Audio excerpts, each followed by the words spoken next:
Il-wara nofsinhar it-tajjeb lil dawk kollha li għadhom kif inaqdu magħna u dawk ovvjament li mill-bidu kuljum ikunu magħna, ġifieri tajjeb ħafna. Kejn u Cher li qegħdin magħna hawnhekk fuq is-sufan issa ħanitkellmu daqsxejn dwar il-lob tal-azzard. Mhux l-ewwel darba li ħanitkellmu dwar dan is-suġġett, illum forsi għandna naqra iktar ċans niftħu daqsxejn fuq ma naħlux ħin għax għandna ftit mistoqsijiet mhux ħażin.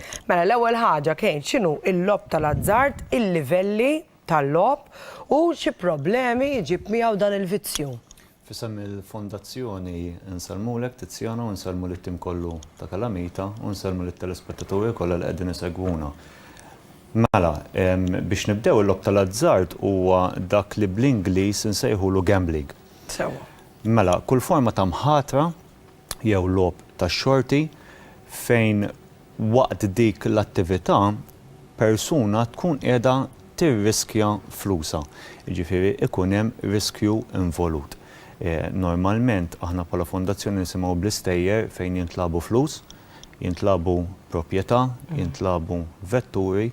Inti għandek iċ-ċans li terbaħ, iċ-ċans dejjem qiegħed hemm, imma ir-riskju wkoll li inti titlef mhux biss dak li jkollok quddiemek fuq il-mejda imma tibda titlef ukoll il-mod affarijiet prezzjużi fil-ħajja.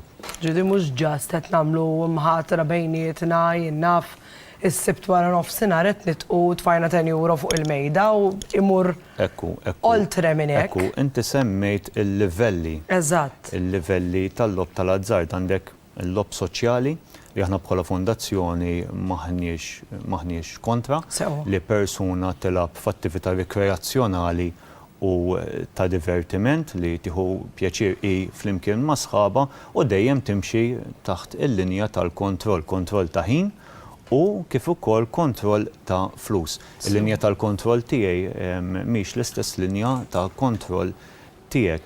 Hemmhekk m'intix twassal għal ebda problema. You stick to your limit and you have fun.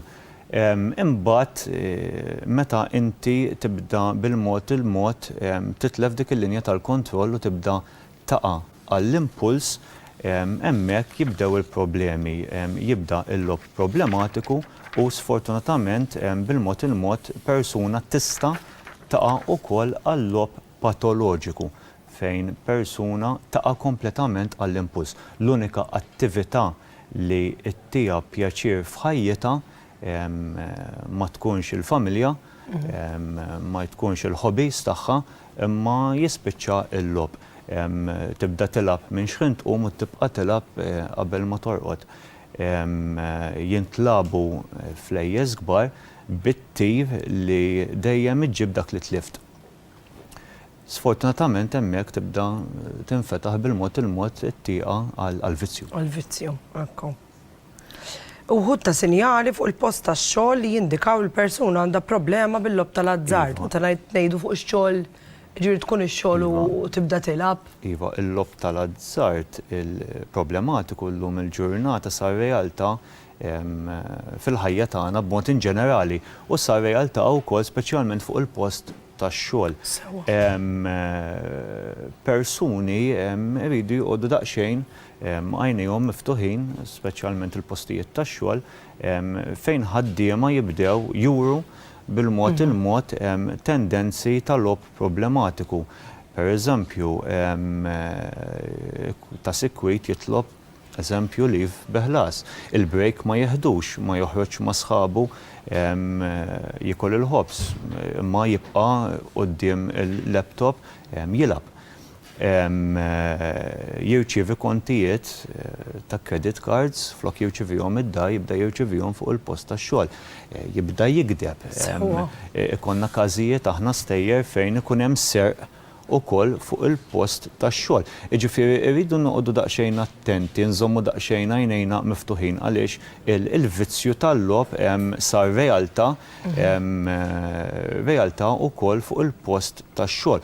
U x'iridu jagħmlu dawn il-postijiet tax-xogħol jinformaw lil ħaddiema rigward il-vizzju tal-lob li huwa vizzju reali, hija karba silenzjuża u saħansitra jirreferu għall-għajnuna.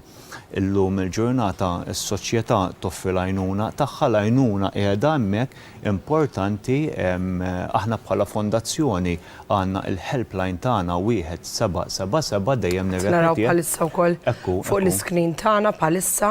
Ekku, dan huwa helpline nazzjonali free of charge fejn persuna iċċempel u semma l-istorja tagħha.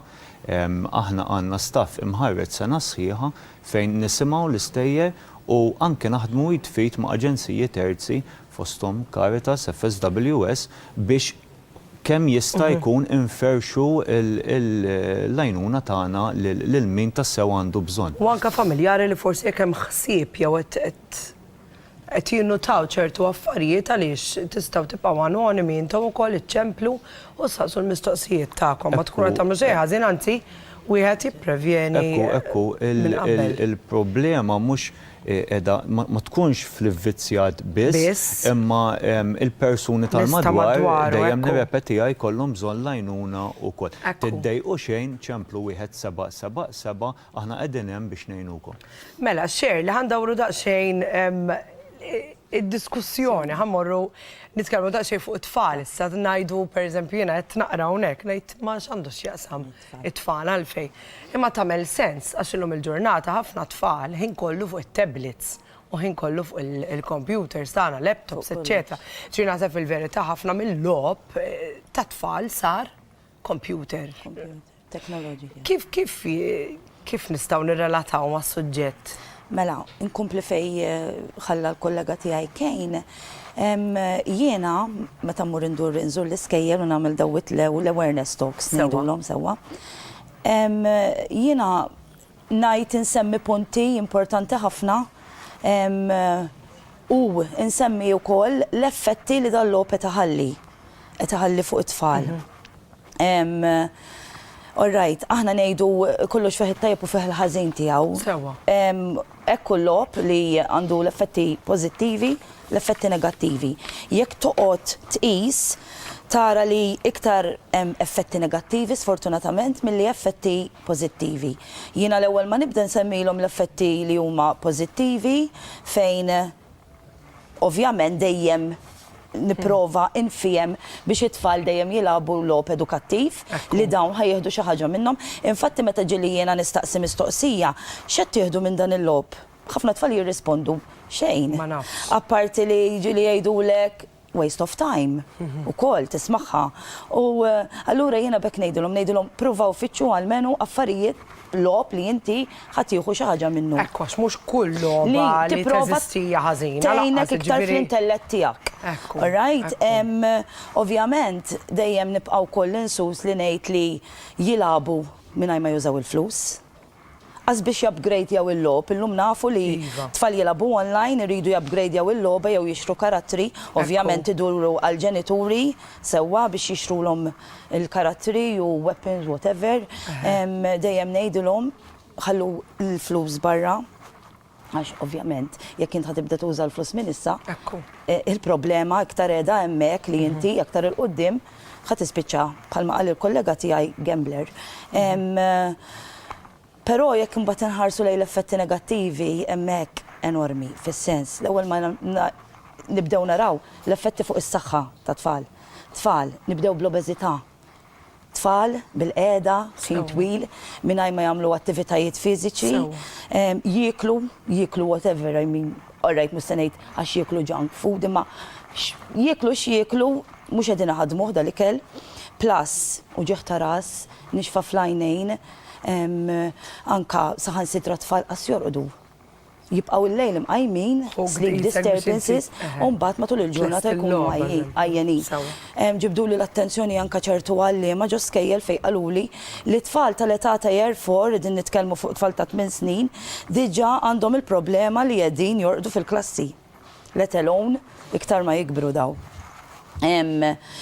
U koll li qegħdin naraw li studju li qed isir li ħafna tfal li qegħdin qattaw ħafna ħin twil jilagħbu, speċjalment logħob fejn tidħol aggressività, fejn tidħol violenza, sparar, qtil, li qed iħalli effett ta' aggressive behavior ngħidula. It-tfal anke kif jaġixxu b'mod aggressiv, impulsivi, jirrispondu lura.